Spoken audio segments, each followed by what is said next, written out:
Welcome to Society Bites Radio, and I'm your host, Kate O'Neill, and today we are interviewing our Veterans for Cannabis again, only this time in Tampa.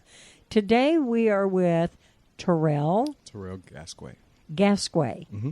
TERRILL, thank you for joining us today. Thank you. Tell us your story. When you first went into the military, what was your catalyst? What made you decide you wanted to do it? So basically, I'm about fifth generation military, and it was kind of one of those things that I always wanted to do when I was a little boy. So just fulfilling the childhood dream, basically. What was your rate and rank in the service? My retired rank was Chief Warrant Officer 2. Now, tell us what on earth is a Chief Warrant Officer, because you kind of sound like a policeman. Okay, so Chief Warrant Officer is a unique rank identifier.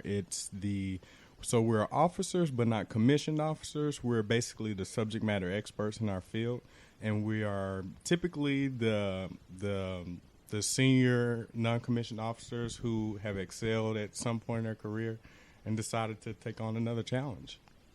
Okay, so it's kind of a dual major, if you will, because yeah. we're a lot of us old warrant officers, we like to say we're the glue that holds the whole machine together. So we're that bridge between the commissioned officers and then the bridge for the enlisted as well. Well, I'm glad you understand. I'm going to ask you a silly question. My father was a master sergeant. Okay. He had the 3 stripes and then the thing underneath. 3 chevrons underneath? Yeah, and then there was something in the middle. So what does that mean? The diamond? I don't remember if it was a diamond or not. So the diamond, that's usually a E8 or the first sergeant. Okay. And then when they don't have the diamond, they're the master sergeant. So it's still senior leader because that's one under the command sergeant major. Okay, because I'm testing my memory here, and I'm getting older, but I'm pretty sure there was something in the middle. Okay. I know that he had several silver stars and bronze stars. Wow. He was a POW 3 times. Oh, my God. Congratulations to him for being able to survive all of that. He was actually one of the first in Korea that was the precursor for the Green Beret. He was a tough hombre. Okay, absolutely, absolutely. And I had the pleasure of working with those guys for about 13 out of my 15 years, so I understand that side of the house all too well. Now, see, I have to ask questions because I went Navy. Okay. That's my dad's the only one that was Navy in our family. Oh, good. So I wasn't the only one that did that to a family. Yes. My entire family was Army. Yep. I went Navy. Mother and Dad both asked, why would you want to go into the Navy? I said, because I don't look good in green. Yeah. It's real simple. I don't look good in green. Yeah. I like that navy and white and khaki look. That was sleek. You know, I felt like I could pull that off. Now, you're wearing a camo hat, and you probably spent close to 15 years in camos. How's it feel to wear normal clothing? Well, I don't really wear normal clothing because my T-shirt is one of my old PT shirts that I wore. And I see it has a lot of parachutes on it, so you got to tell me that story. So when I joined the military, it's a really funny story, actually. I was in AIT, and my initial plan was to just be in the military for 4 years and get out and go back to college and everything. And so when I was in AIT after basic, and they called myself and one of my other battle buddies, and they're like, hey, you got orders to special operations. And I was like, what? Well, I didn't join the Army for all of that. And so I showed up to my unit, and it was like, do you want to jump out of planes? Do you want to go to SEER school? I was like, yeah, I'll do it, And 15 years later, I'm, jumping out of planes and, doing our nation's business. So I appreciate that. Now, do you get a chance to go to places like the drop zone up at Zephyr Hills? Do you still jump out of planes? No, I can't jump anymore. I had to have lumbar spine surgery because of, all of the jumping. Bad landing, huh? Oh, yeah.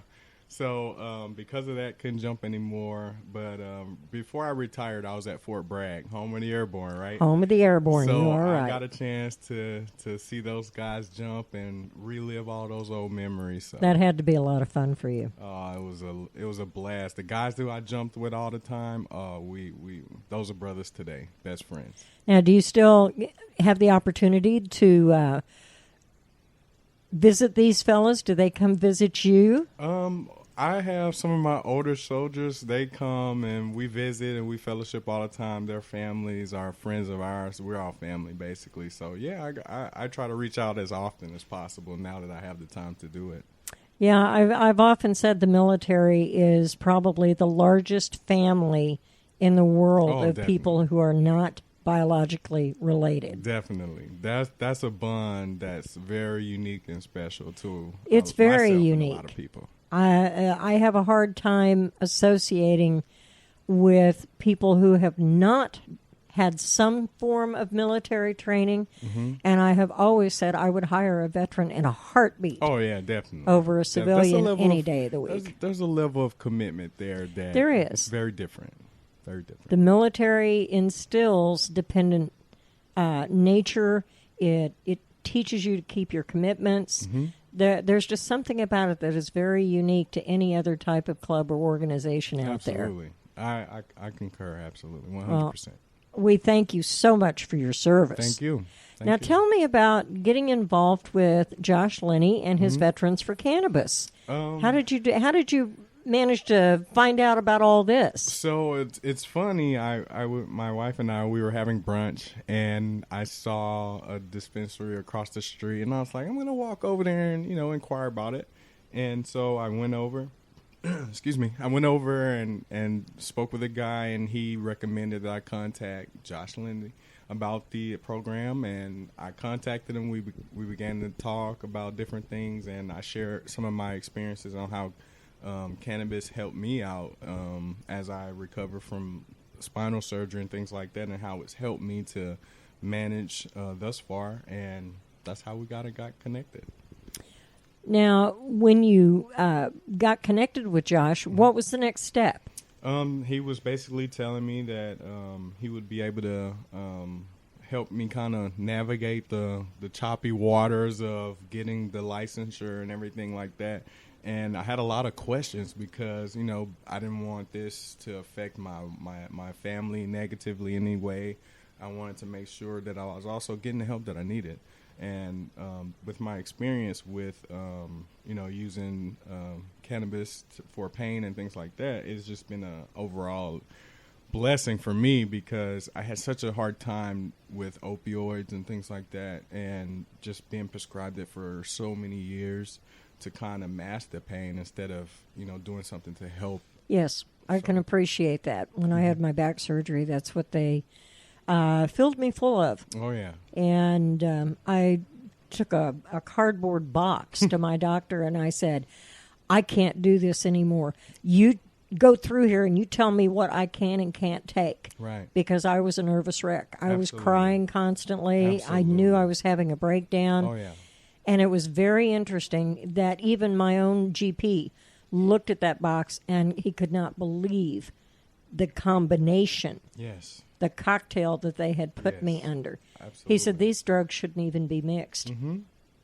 And I said, well, then why did they prescribe them? No answer. No answer.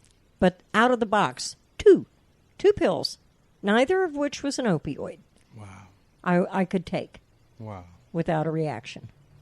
Yeah.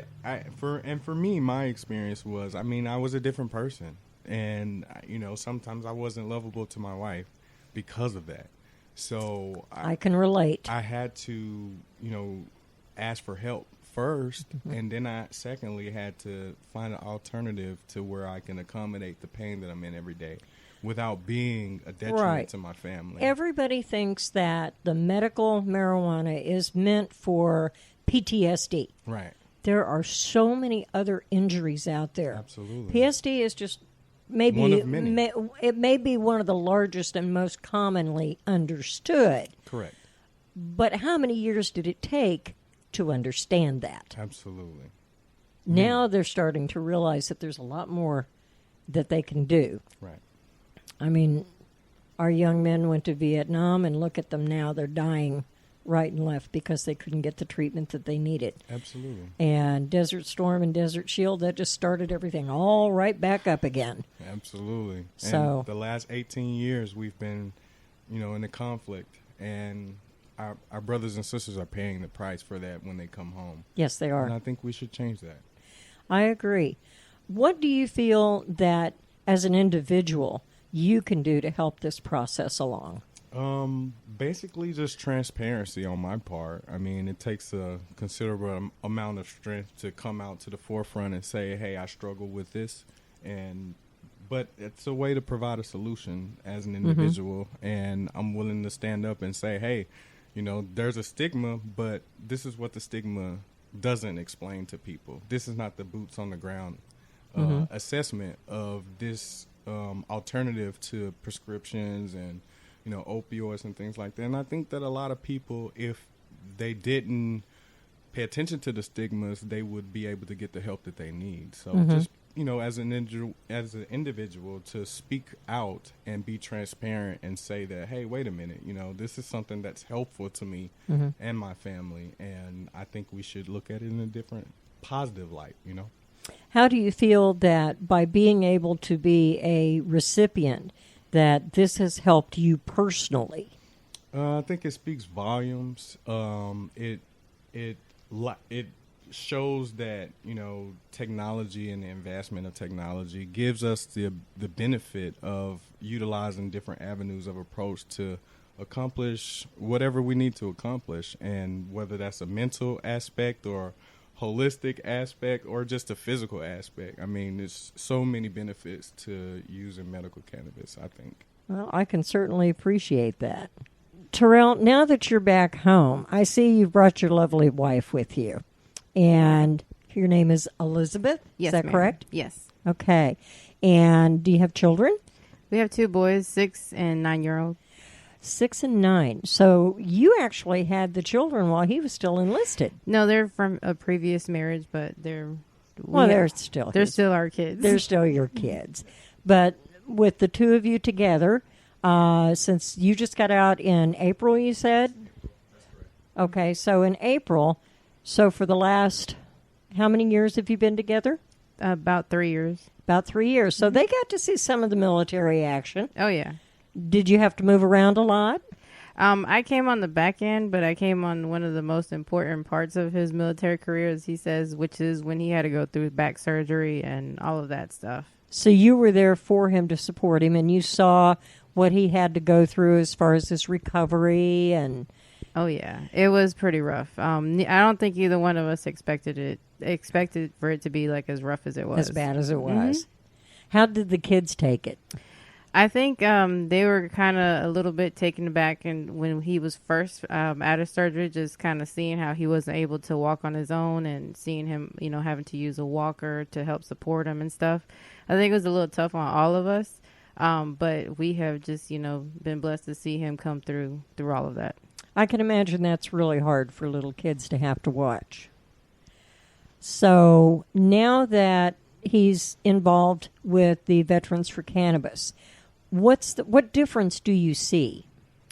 It definitely helps out a lot because when he first got out of surgery, he was using a lot of opioids that were prescribed to him to manage his pain, but it never really helped his pain, and it was like he wasn't really there. It was like we had like a zombie at home, and him being able to utilize the cannabis, more of a natural method to help ease his pain, has definitely been helpful because it's almost like we have him have a piece of him back, where before he just kind of like wasn't there. It was like a shell of a person. So you feel that the cannabis has not only just taken away the pain, but it's given you back the man that you married. Yes, yeah, definitely. Because for a while there, it was like his body was there, but there really wasn't anything there. No interaction. He was just, the best way to describe it was that he was like a zombie. Now, the children are still fairly small, but how do they react when they have to see their dad use the medical marijuana? Well, we kind of keep that away from them, so they've never really seen it. They don't know the difference. Or anything like that. So right now they're a little too young to discuss. Mm-hmm.